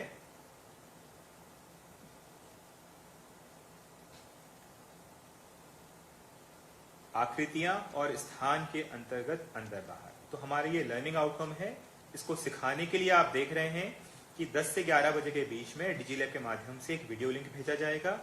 और हम जल्दी ही वो वीडियो लिंक भी इसमें एम्बेड करके, इसमें पेस्ट करके आपके पास उपलब्ध कराएंगे। फिर 11 से 12 हमारा जो रेडियो स्कूल कार्यक्रम आता है उसमें हम रेडियो के माध्यम से जो हमारे अन्य कार्यक्रम आ रहे हैं, बीच में हम ये भी इंसर्ट करेंगे कि हमारा जो लर्निंग आउटकम है जिसका हमने वीडियो आपको भेजा है, उस वीडियो से जुड़ी हुई कौन सी गतिविधि है जो हमें दक्षता उन्नयन की वर्कबुक है उसके माध्यम से करानी है। तो आप देख रहे हैं कि रेडियो कार्यक्रम में जब हम अनाउंस करेंगे तो 12 से 1 बजे का हमारा जो समय है उसमें हमने लिखा है कि कक्षा 1 की पाठ्य पुस्तक के पृष्ठ क्रमांक 1 व 2 पर ऊंट क्या कर रहा है। तो इस तरह का आप देख रहे हैं कि हमारा लर्निंग आउटकम, हमारा रेडियो, हमारा टीवी, हमारी पाठ्य पुस्तक और हमारी जो वर्कशीट है वो आपस में जुड़ी हुई है। तो ऐसा नहीं है कि हम किताब का कोई और पन्ना पढ़ाएंगे, दक्षता उन्नयन किसी और कॉम्पिटेंसी की कराएंगे और वीडियो किसी और चीज का भेजेंगे। तो हम लोगों ने बहुत ही ध्यानपूर्वक इन सभी कड़ियों को जोड़ने का प्रयास किया है ताकि बच्चे को एक ही कॉन्सेप्ट पे रीइंफोर्स लर्निंग हो, और उसी कॉन्सेप्ट पे आधारित इसको हम वीडियो भेजें, रेडियो पे इंस्ट्रक्शंस दें, दक्षता उन्नयन का पाठ कराएं और अपने पाठ्य पुस्तक का पाठ कराएं। तो इस तरह से बहुत ही एक सुगठित ढांचा है जो हमने तैयार किया है, और हर सप्ताह है वो चेंज होता रहेगा बच्चों के कॉम्पिटेंसी और लर्निंग लेवल को ध्यान में रखते हुए। तो 10 से 1 है हमारा जो मूल अकादमिक कार्यक्रम रहेगा। इसके बाद आप देख रहे हैं पार्ट सी यानी कि 4 से 5, जिसमें हमने प्लान किया है कि हम कैसे बच्चों को जो सीखने की प्रक्रिया है उसमें और कौन सी नई और रोचक चीजें हम जोड़ सकते हैं। तो उदाहरण के लिए हमने मंडे को दिया है कि बच्चे शारीरिक संतुलन बनाना सीखें। इसके लिए छोटी सी एक्सरसाइज है, सिर पर कॉपी पेंसिल बॉक्स रखकर चलना, गेंद को कैच करना, जो अलग अलग तरह के बॉडी मूवमेंट्स होते हैं, अलग अलग लिम्स इन्वॉल्व होती हैं, हाथ पैर कमर, तो उस तरह की जो चीजें हैं वो भी हमने ध्यान में रखकर प्रयास किया है। और जल्दी ही हम 4 से 5 के मध्य एक रेडियो कार्यक्रम भी प्रारंभ करेंगे जहां पे इंस्ट्रक्शंस के माध्यम से रेडियो पे अनाउंसर बोलेंगे और बच्चे अपने घर पे रह के या जहां जहां बच्चे हैं वहां पे रोक कर, या आप अपने गांव में या मोहल्ले में पंचायत के माध्यम से लाउड स्पीकर आप लगा सकते हैं और इन गतिविधियों का ब्रॉडकास्ट है उस लाउड स्पीकर के माध्यम से कर सकते हैं। और दिन का जो अंत होगा वो शाम को 1 घंटे का समय है। आप लिखें कहानी का समय, कहानी, किस्से, वार्तालाप, चर्चा, याथावृतांत, ताकि बोलचाल के माध्यम से बच्चे जो भाषा सीख रहे हैं उनके शब्दों की संख्या में, उनके बोलचाल के लहजे में और नए नए शब्द सीखने में बड़े बुजुर्ग, माता पिता या बड़े भाई से चर्चा है वो बहुत काम आएगी। तो साथियों, इस तरह से हम लोगों ने इस कार्यक्रम को क्रियान्वित करने का प्रयास किया है, लेकिन जिस तरह हर कार्यक्रम में आप सभी की महत्वपूर्ण भूमिका होती है, जब तक कि हमारे स्कूल्स नहीं खुलते हैं हम कैसे अपने घरों में हमारी शालाएं सफलतापूर्वक संचालित कर सकते हैं। यह कार्यक्रम को सफलतापूर्वक क्रियान्वित करने की जिम्मेदारी है हम सबकी है, और जितना हमारे शिक्षक साथी इसमें मेहनत करेंगे, परिश्रम करेंगे, जितना मन से जुड़ के काम करेंगे, उतना ज़्यादा गुणवत्ता से हम इस कार्य का संचालन कर पाएंगे। हम लोगों ने प्रयास किया था कि 1.5 घंटे में हम इस VC का समापन कर दें, और जो चर्चा हमें करनी है वो हम आपके साथ शेयर कर लें। इसके बाद भी आप सभी ने जो कमेंट्स दिए हैं फेसबुक पे, जो लिखा है, उसको हम लोग संकलन कर लेंगे, और जल्दी ही 2 से 3 दिनों में एक डॉक्यूमेंट के माध्यम से आपके पास वापस आएंगे कि आपने जो सुझाव दिए थे या आपकी जो समस्याएं हैं उसके निराकरण के लिए इस तरह के हम सुझाव आपके साथ शेयर करना चाहते हैं। आने वाले समय के लिए आपको बहुत बहुत शुभकामनाएं, और अपेक्षा नहीं, आशा नहीं, पूरा विश्वास है कि आप सभी बहुत मेहनत से, परिश्रम से इस कार्यक्रम को क्रियान्वित करने का प्रयास करेंगे। धन्यवाद।